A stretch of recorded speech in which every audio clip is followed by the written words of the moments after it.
सुप्रभात बच्चों, कैसे हैं आप सभी। आज हम कक्षा 8वीं का 5 पाठ कबीर के दोहे का अध्ययन करेंगे। कबीर के दोहे पढ़ने से पहले हम कबीर दास के बारे में कुछ बातें जानेंगे।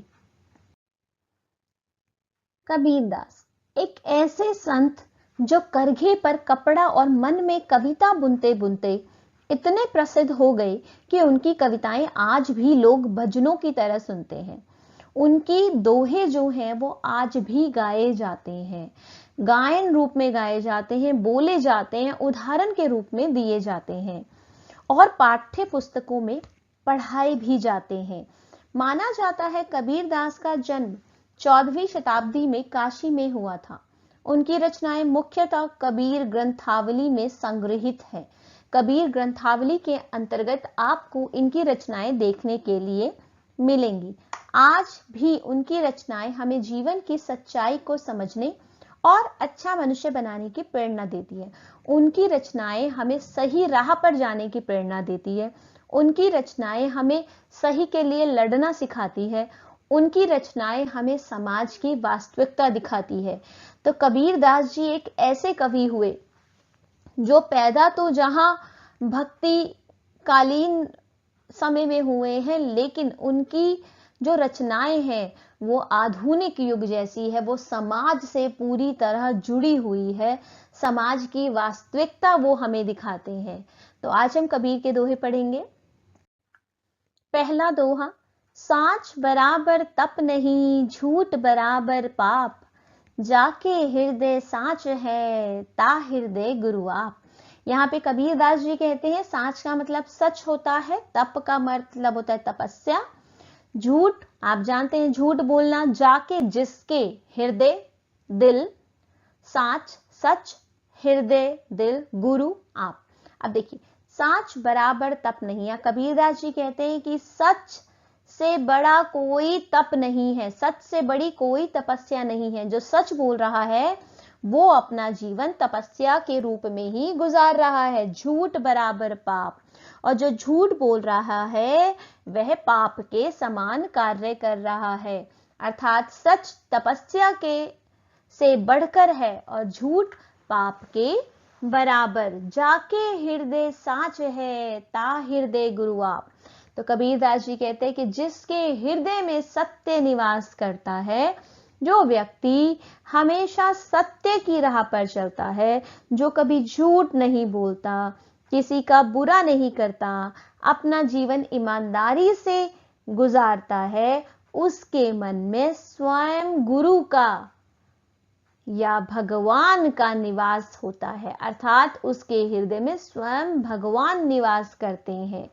तो यहाँ कवि के इस दोहे का भावार्थ है कि सच हमें हमेशा बोलना चाहिए, क्योंकि जो सच बोलते हैं उनके हृदय में भगवान निवास करते हैं। अगला दोहा देखिए, दोहा 2, बड़ा हुआ तो क्या हुआ, जैसे पेड़ खजूर, पंथी को छाया नहीं, फल लागे अति दूर। यहाँ पे खजूर एक पेड़ होता है, बहुत ऊंचा सा पेड़। पंथी मतलब राही, छाया आप जानते हैं, अति दूर बहुत दूर। तो यहाँ कबीरदास जी कहते हैं कि अगर कोई व्यक्ति अपने पद धन शरीर से बहुत बड़ा है लेकिन दूसरों के काम नहीं आ पा रहा, तो ऐसे व्यक्ति का कोई भी फायदा नहीं है, ऐसे व्यक्ति का कोई भी महत्व नहीं है। वह ठीक उसी पेड़ के समान है, ठीक उसी खजूर के पेड़ के समान है जो ऊंचा तो बहुत होता है लेकिन उसकी छाया किसी को नहीं मिलती। अर्थात वह बहुत ऊंचा होता है और उसकी छाया किसी को नहीं मिलती, क्योंकि वो इतना ऊंचा होता है उसकी छाया में कोई बैठ ही नहीं पाता, और उसके फल भी जो होते हैं वो बहुत ऊपर लगते हैं, जो आसानी से किसी को मिल नहीं पाते। अर्थात ऐसा व्यक्ति जो दूसरों की मदद ना कर सके, दूसरों का कार्य ना कर सके, उसका बड़ा होना व्यर्थ है। बड़े होने में का महत्व तभी है जब आप अपने बड़प्पन का प्रयोग कर सके, जब आप बड़े होकर दूसरों की मदद कर सके। अगला दोहा, गुरु गोविंद खड़े, काके लागो पाए, बलिहारी गुरु आपने, जिन गोविंद दियो बताए।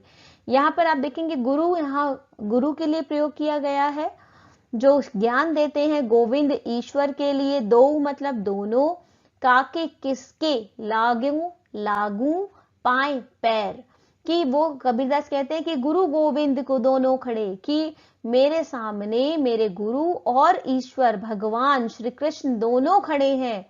काके लागू पाए, मैं किसके पैर छूऊं। बलिहारी गुरु आपने, बलिहारी का मतलब न्योछावर, समर्पण कर देना। जिन गोविंद दियो बताए, तो कबीरदास जी कहते हैं कि हे गुरु, हे मेरे प्रभु, हे मेरे गुरु, मैं आपको, अपने आप को, खुद को आप पर न्योछावर करता हूं, क्योंकि ईश्वर तक पहुंचने का रास्ता आपने ही मुझे दिखाया है। अगर आप नहीं होते तो मैं गोविंद तक, प्रभु तक कैसे पहुंच पाता। लिखा है ना, गोविंद दियो बताए, कि जिसने गोविंद के बारे में मुझे बता दिया। तो यहाँ कबीरदास कहते हैं कि मेरे सामने गुरु गोविंद दोनों खड़े हैं, मैं सोच रहा हूं मैं किसके पैर पहले छूऊं। तो मैंने जब सोचा तो मेरे ध्यान में आया कि बलिहारी गुरु आपने, कि सबसे पहले मैं गुरु आपके बलिहारी जाता हूं, आप पर न्योछावर होता हूं, क्योंकि आपने ही मुझे अपने गोविंद से, प्रभु से मिलने का रास्ता दिखाया है, इसीलिए मैं आप पर बलिहारी जाता हूं। अगला दोहा, दोहा नंबर 4। अति का भला न बोलना, अति का भला न चुप, अति का भला न बरसना, अति की भली न धूप। देखो बेटा, बहुत ही आसान है, सिर्फ कुछ शब्दों का अर्थ समझ लो। अति मदक मतलब अधिक, ठीक है, भला मतलब अच्छा, ठीक है, बाकी सारे अर्थ आपको समझ आ ही जाएंगे। अब लिखा है अति का भला न बोलना। कबीरदास जी कहते हैं कि बहुत ज्यादा बोलना भी अच्छा नहीं होता। अति का भला न चुप, और बहुत ज्यादा चुप रहना भी सही नहीं होता, क्योंकि जब हम बहुत ज्यादा बोलते हैं तो हमारी बातों का महत्व कम हो जाता है, और जब हम चुप हो जाते हैं, हम कुछ नहीं बोलते, तो हम अपनी बात भी सामने व्यक्ति को नहीं बोल सकते। अति का भला न बरसना, अति की भली न धूप। जैसे बादलों का ज्यादा बरसना भी अच्छा नहीं होता, बारिश का ज्यादा होना भी अच्छा नहीं होता, और अत्यधिक धूप निकलना भी अच्छा नहीं होता। हमें धूप और बारिश की दोनों की समान जरूरत होती है। उसी प्रकार हमें ना ज्यादा बोलना चाहिए और ना ही ज्यादा चुप रहना चाहिए। हमें अपने जीवन में हर चीज में संतुलन रखना चाहिए। तो इस प्रकार कबीरदास जी इस दोहे के माध्यम से आपको बताते हैं कि बहुत ज्यादा बोलना भी अच्छा नहीं है और बहुत ज्यादा चुप रहना भी ठीक नहीं है। ज्यादा बारिश नुकसान करती है तो बहुत तेज धूप भी कष्ट देती है, इसीलिए हर चीज में संतुलन होना जरूरी है। पांचवा दोहा, ऐसी बानी बोलिए मन का आपा खोए, औरन को शीतल करे आपहु शीतल होए। ऐसी वाणी, बानी का मतलब होता है वाणी, भाषा। मन का आपा, अपने आप को खोए, खो देना। औरन को शीतल करे, दूसरों को शीतल मतलब शांति दे, ठंडक दे। आपहु शीतल होए, आपहु मतलब खुद को भी शीतल करे। तो कबीरदास जी यहाँ कहते हैं कि शब्दों में बहुत ताकत होती है। तो अगर हम अपने गुस्से और घमंड से बोलेंगे तो हमसे लोग दूर हो जाएंगे। इसलिए कहते हैं कि ऐसी वाणी बोलिए, कि ऐसी भाषा बोलो कि सभी अपना मन खो जाए, आप में पूरी तरह गुम हो जाए, और सबके लिए आपकी बात में प्यार, नम्रता और शांति होनी चाहिए। औरन को शीतल करे, ऐसी बोलिए कि दूसरा तो व्यक्ति उससे शीतल हो ही, उसका मन तो शांत हो ही, साथ ही आप हो शीतल होए, आपके मन को भी शांति मिले। तो इसलिए सबसे विनम्रता, प्रेम के साथ बातें कीजिए, किसी पर गुस्सा मत कीजिए। इन पंक्तियों का भावार्थ देखेंगे तो यही है कि कबीरदास जी कह रहे हैं कि हमें सबसे मीठी और विनम्र वाणी में बात करनी चाहिए, अपने अहंकार को खत्म कर देना चाहिए, और अपनी वाणी के माध्यम को दूसरों को भी शीतलता देनी चाहिए और खुद भी शीतल होना चाहिए।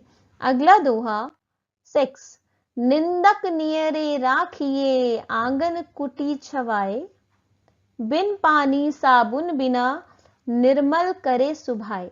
निंदक मतलब होता है बुराई करने वाला, नियरे पास, राखिए रखिए, आंगन आपके घर का खुला हुआ एरिया को आंगन कहा जाता है। कुटी मतलब झोपड़ी, छवाएं बनवाकर, बिन पानी साबुन बिना, पानी और साबुन के बिना, निर्मल स्वच्छ, स्वभाव सुभाए आपका स्वभाव। तो यहां कबीरदास जी कहते हैं निंदक नियरे राखिए, कि अपने आलोचकों को अपने पास रखो, आंगन कुटी छवाए, अपने निंदकों को, अपने आलोचकों के अपने घर में ही उनके लिए कुटिया बनाकर, झोपड़ी बनाकर उन्हें रखिए। क्यों? क्योंकि बिन पानी साबुन बिना, के पानी और साबुन के बिना ही वो आपको निर्मल करे स्वभाव, आपके स्वभाव को निर्मल शुद्ध करते हैं। जब कोई हमारा निंदक, बुराई करने वाला व्यक्ति हमारे आसपास रहता है तो वह हमारी गलतियों को हमें बार बार बताता है, और जब वह हमारी गलतियों को बताता है तो हम उन गलतियों में सुधार करते हैं, और जब हम सुधार करते हैं तो हम और स्वच्छ और साफ और शुद्ध होते जाते हैं। इसीलिए कबीरदास जी कहते हैं कि निंदक नियरे राखिए, कि अपने आलोचकों को, अपने निंदकों को अपने पास रखिए, क्योंकि यह बिन पानी और साबुन के आपको स्वच्छ करने की ताकत रखते हैं। अगला मुहावरा देखिए, 7वां, साधु ऐसा चाहिए जैसा सूप सुभाए, सार सार को गही रहे थोथा देई उड़ाए। साधु मतलब होता है सज्जन, एक अच्छा व्यक्ति। सूप मतलब होता है अनाज को साफ करने, छलनी टाइप की नहीं होती जैसे गेहूं छानते हैं। सुभाए, सुभाए मतलब आपका स्वभाव। सार सार अच्छा अच्छा, गही रखना, थोथा बेकार यूजलेस, देई उड़ाए उड़ा दो।